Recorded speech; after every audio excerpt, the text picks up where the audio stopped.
Hi, it's John Tommy again. This is video 7. This is on the land ownership issues, and I discussed those in video 5.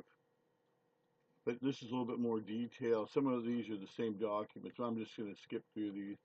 They show the history of the flood control, but they don't talk about the ownership. They talk about the jurisdiction, and that matters because in ownership there comes jurisdiction. Jurisdiction can be occurring there again on that property in various forms. Some of it was through fraud, and I think it's still ongoing, so there's no statutes on continuing fraud. So that'll be coming up in my filings against this EIS, EIR. But and some of this is my evidence stuff, so that's why these documents are kind of mixed. But anyway, um, so this document shows that history, like I talked about, and this one is an interesting one for the. Hang on, I gotta move this over. This is a copy I have of the original marina design and the inlet to the harbor. It was even before they called it Marina del Rey. It was Playa del Rey Inlet and Harbor. It was a Playa del Rey estuary. That was the name when Venice had it, because Venice got it from LA or vice versa from the state. And I think the state granted it to Venice, and then Venice granted it to the city of LA. And then somehow the county made a deal with the city for the marina. It does matter on this. This is a clean copy of. John Davis has a copy, but it's not the same. And my pages aren't backwards, upside down. You can tell by this detail. It's a different scan that he has, but anyway, he's done some great work. So this shows the memo that signed off about it. You know, the information, the dates. It's important. It ties in, and just kind of bear with me. Again, this is another technical document on the wetlands, and it does apply. People go, what the hell are you talking about the harbor for the marina when talking about the wetlands? Well, it was all one thing, and the mangling by the Army Corps and the feds is consistent in this. So if you care about it or care about the history, then this is a good video to watch. If you don't care, then don't watch it. I'll tell you right now, it's a little bit technical and legal, but I'm trying to make it, understandable because it's complicated and complex, and but it's important. That's where all the ammo is, and all the facts are, and the truth, whether we like it or not, the process, how it occurred, and what the justifications are, and what they're trying to do now. See, we're reliving history in what the EIS is purporting now in the saltwater intrusion versus no freshwater alternative, which is completely unethical, but also incompetent and defective and illegal. But we'll take care of that. Anyway, so there's a letter, from the Corps, blah blah blah. There's a lot of drawings. I didn't put those in here because they don't matter now. But let me just flip through these real quick. And here's the act of Congress that is being thrown around a lot. 780 and 54, 389 was also part of it, and it's different alterations and amendments. So that's important statutory wise because that's where the laws came in on. And when people don't understand which laws apply, there's a lot of them. Flood Control Act, the harbor. Some of the laws have changed since this has been going on, but so there's kind of a transfer. So yeah, that's why it's important to do this. Now, something that I want to bring up here is that the levels of the water, and these are pretty accurate, I feel, and they go against the Mary Smalling Coastal Conservancy map because if you look at this, it says that they would be doing lineal links for the dredging of the entrance and the main harbor, the channel. That's a lot of material of about, it's over almost 2 miles, miles 5,280 feet. So this is almost 2 miles of length of those, units of creating the channel and the different marine inlets for the boats to be, moored or anchored. So the depths are 20, 15, 12 below low water level. Well, it says lower low water. So that's like low tide. Now, providing that over a mile revetment along the banks of the entrance and channel, and depositing about 7.5 million cubic yards of material dredged from the entrance on low areas within the adjacent of the harbor. Now, a lot of this went to the beaches, and it was slurried. So when they say there's 3 million on Area A, that's completely false, because I think a lot of it went to Area C south, because the levee is level with Area C south, where they have the baseball fields that are illegal. Ply Vista was supposed to relocate them, and they didn't, and I have it in writing, so that's another crooked thing that Ply Vista pulled. And I'm talking about Ply Vista development, and the owners, and the including Hughes was still involved up to 2012. I have that in bankruptcy documents. So they were involved in that in the bluff. So the Hughes heirs were still involved, Howard Hughes, and the investment, Goldman Sachs, Morgan Stanley, all them. Even after the TARP, they were still involved. So the Playa Capital Corp, it's a shell corp for a bunch of other, mangled investment agencies that have made money, corporations that have made money off this. But anyway, so they had that, and I have the document from Hughes and Suma, where they gave a temporary easement for them to dump the material over there to use it, but they didn't load up Area A like they claim. Mary Small and the Coast Conservative claim that. What they have done is put a huge amount, and I'm going to do the math on what's at Area Area C south. And so, and I think the rest went to the beach, and there might be a little bit on Area A, but not that much. But this is the total. And even this, it might be less because they had to build up the moles and all that. But this gives us a benchmark, and that's my point. This is about the fill, and why this is important on the wetlands restoration BS is that they claim there's almost 3 million cubic yards of fill on Area A, which is impossible, because the levees wouldn't be exposed, they wouldn't be so flat, and they almost have the same elevation that were surveyed before. So that's just BS.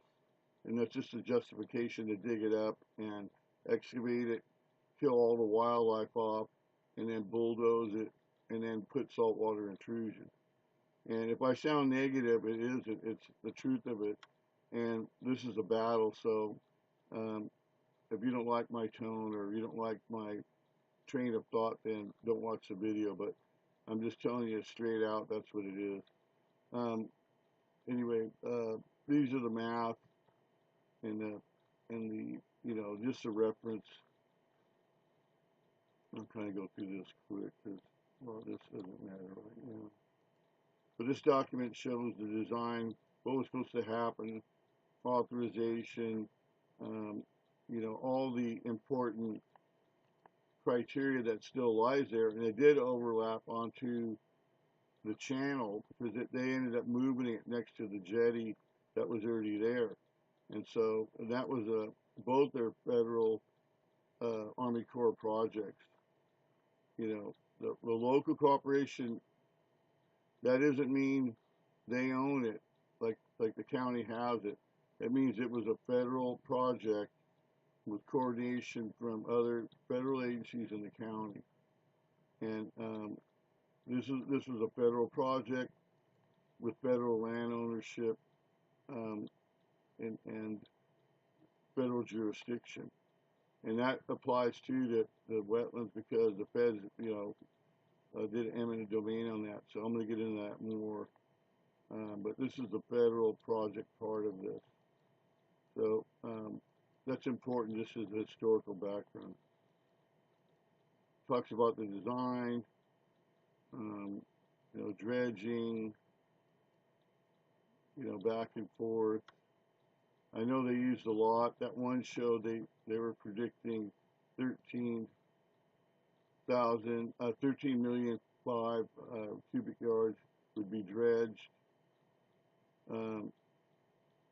Side basin A, 10 feet.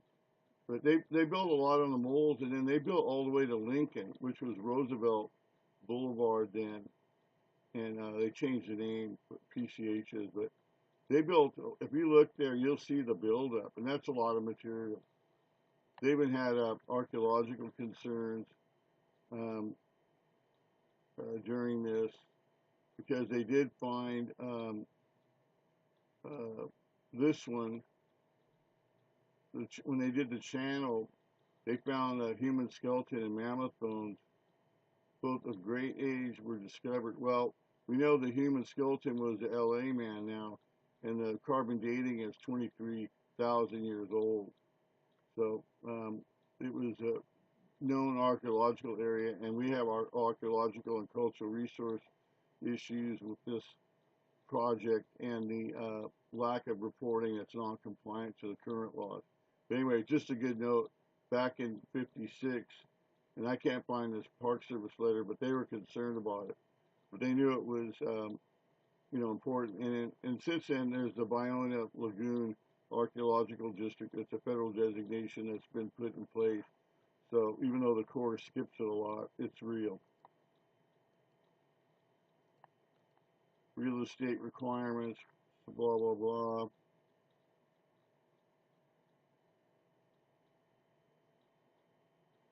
These are all right-of-ways.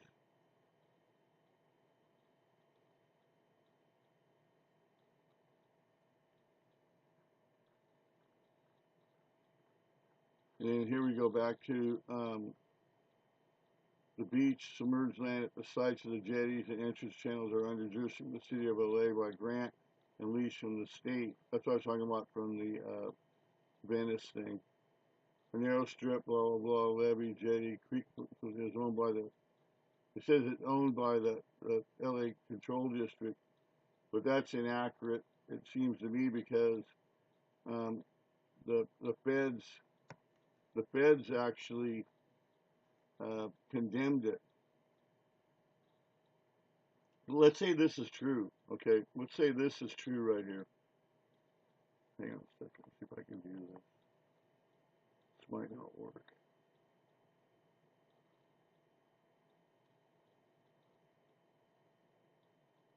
Let's say that's true, that the flood control channel is owned by the LA County Flood Control District. About 780 acres of property owned land within the project taking line. So they're taking something, right? The county, which now praising blah, blah, will purchase and condemn the area required for the harbor site. How could they do that when it was federal land? And the city still had ownership. So to me, let's go back to this thing though. If the channel is owned by the flood control district, how did Playa Vista sell it to? How did the flood control district sell it to Playa Vista, or let's say Suma, or let's say McGuire Thomas, or let's say Playa Vista Capital Corp? How did they sue and then sell it after there was lawsuits on this and the condemnation, like I showed in the video 5? And how did they illegally sell it or transfer it to Playa Vista to sell it to TPL in the state? See, this is a big deal, because if that's true, then that's fraud, and still Ply Vista got a bunch of money because that was about 83 acres, like I said on the map. So this is a big deal right here. This fact right here, if that's true, fraud has been committed and some illegal things have happened with Ply Vista and the county.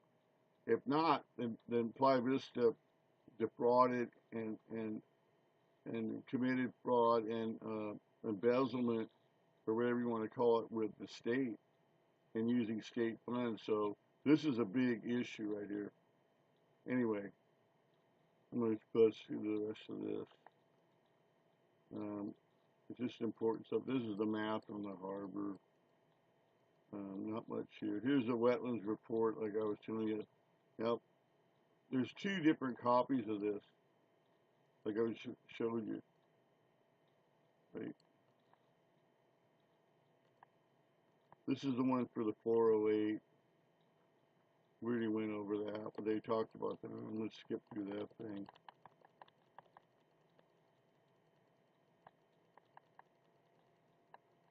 This document's 205 pages, so I'm just skipping through it. We already talked about the, there's the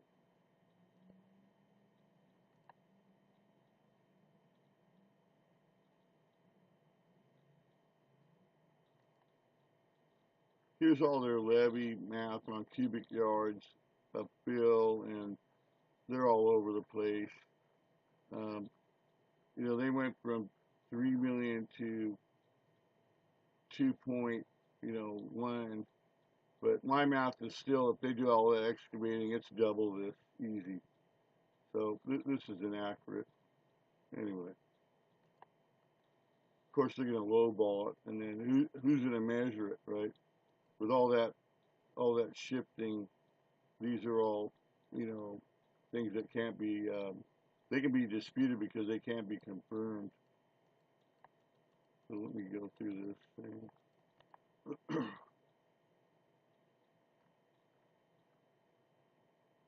So like I showed you on the other,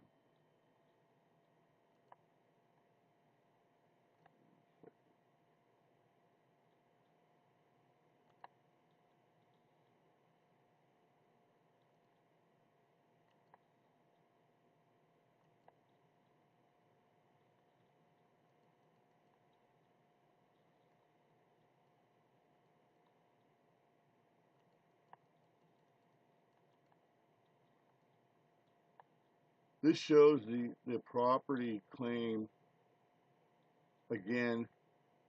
That's why I'm tying that into what I already showed you with Ply Vista selling this thing that that the Army Corps document said that the county owned somehow, right? That's a big question. Since the federal government condemned the land and they sued on it, and I showed the lawsuit. But how did the property line come over here to the levee and all that? And that's what Ply Vista sold to the state, the property boundary.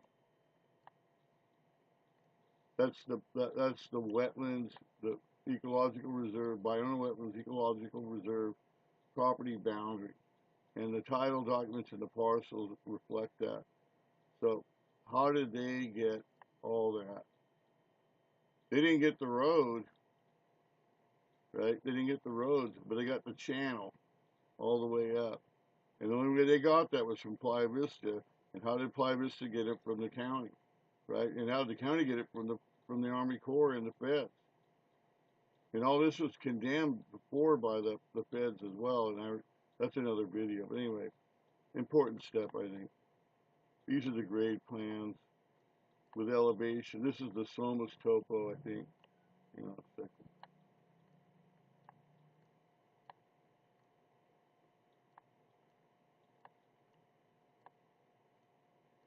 Yeah, this is the Somas topo that there it is. They did this right before the NOI came out for the Coast Conservancy. And when you look at this thing, it has all the elevation points, but I've checked these and they're off. They shot a lot of them, but you know, I think those have to be reestablished because it affects where the water level is. And I also question the low water tide mark and the high water tide mark and that tidal prism as it relates to the land. Why that matters is when they butcher this open, if we can't stop them, all that water is going to come in. And if these elevations don't line up, like they've already altered 2 feet, then there may be more inundation and more excavation than they're even saying. So that's why that matters. So anyway, these are the center this up a little bit. So this is gas lines they got to move, and this is all the SoCal gas stuff. I'm going to get into that. That's an alternative. This is a grading plan and levees. Again, this is all the levees built up high.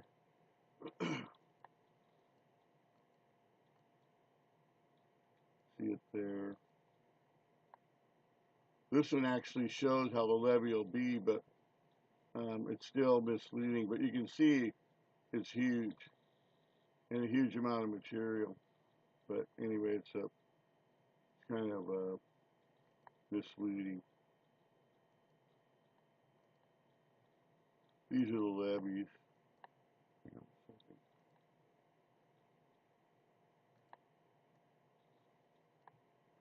Yeah, these are the levees.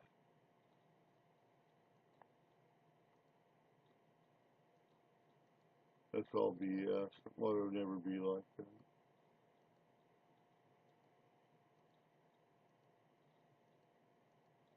These are the levee designs. They had to change them. Like I said, in 2009, the Corps had to update their guidelines for levees and vegetation because of Katrina.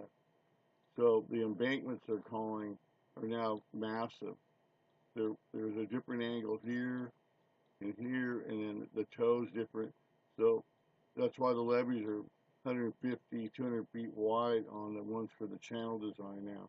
They didn't have them that way before. They had them really stiff, straight up, stiffened with, reinforced with steel and columns. And I think they still need to do that, but that's why they cored all over that property with the levee plan. But anyway, the levees changed, so all the dirt they wanted to sell the port, they have to use there if they get this. So that's why that matters.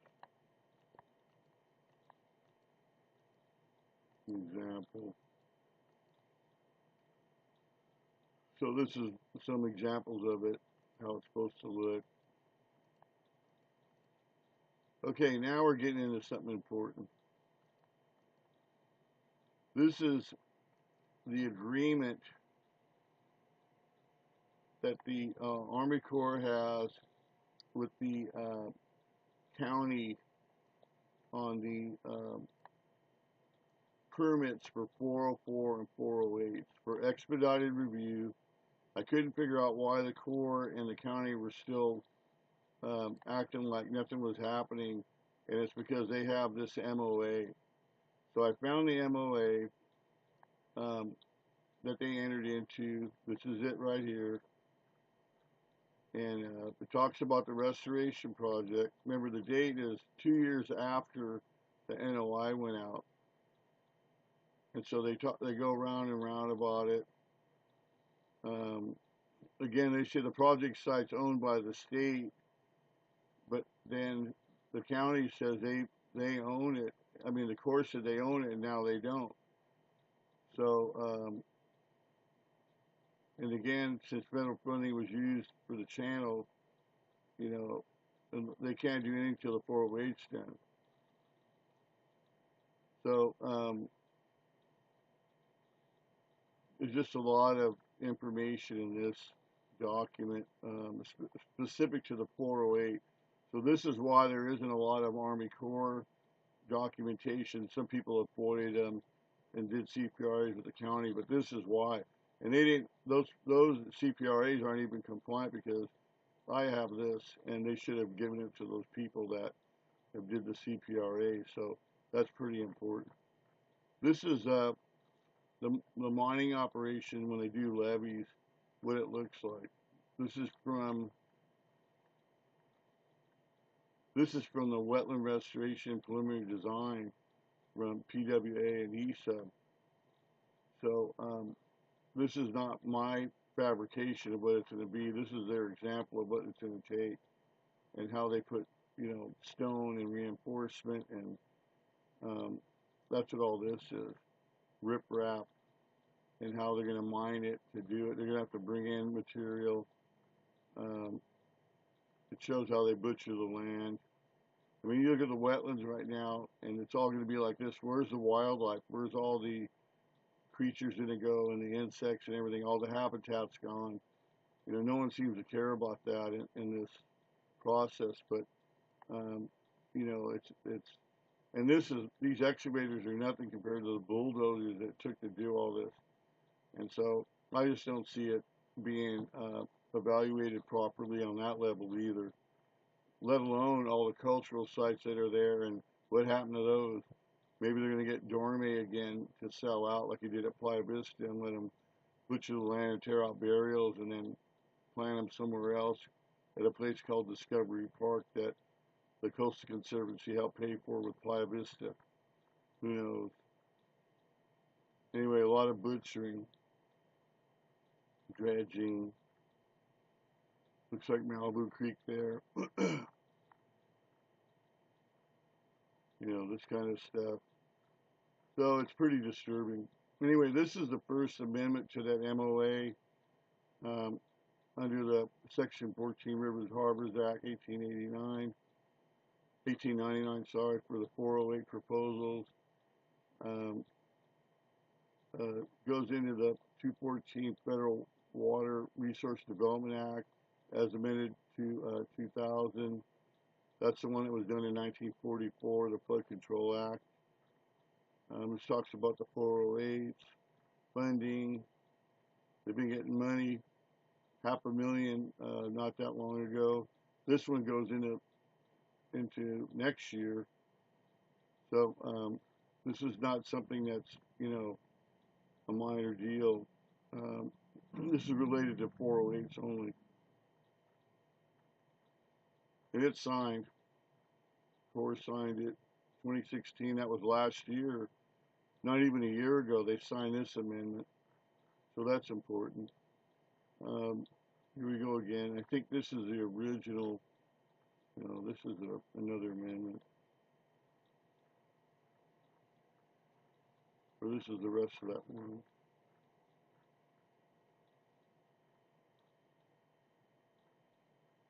So it talks about the 408s and all that, and what they're supposed to do. This is something that someone should FOIA from these guys. Everyone's been FOIA in the wrong place, and they should FOIA this one. That's for John Davis. There you go, JD. Here's the contact people. Other people can FOIA too, and I'd recommend that.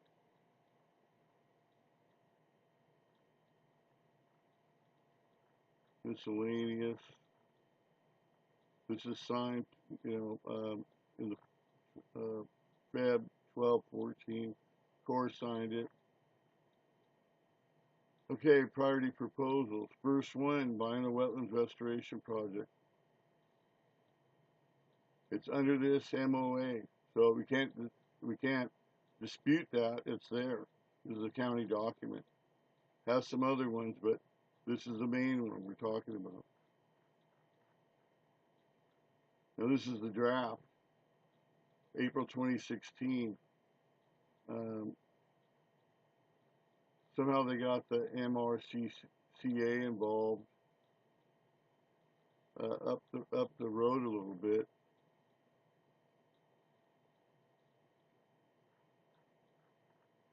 I just put this one in here because it shows what they're doing with these 408s with the county. And there's no hearings on this. There's no notices. They're just doing this behind the scenes. It shows there's complicit. They're complicit in this with the feds. And there's no notice from the county or from the feds on these. And here's the 408 for it. So where is this 408 application for the wetlands, right? That's the one for the bike path I was talking about before. Here's the extension that we forced in August. So that was good because they had messed up with who was supposed to be involved. It was partly was that deal that Santa Monica Bay Restoration deal did with the county, but it wasn't valid, so they had to reverse it, and I helped do that, and so they had to reissue this permit.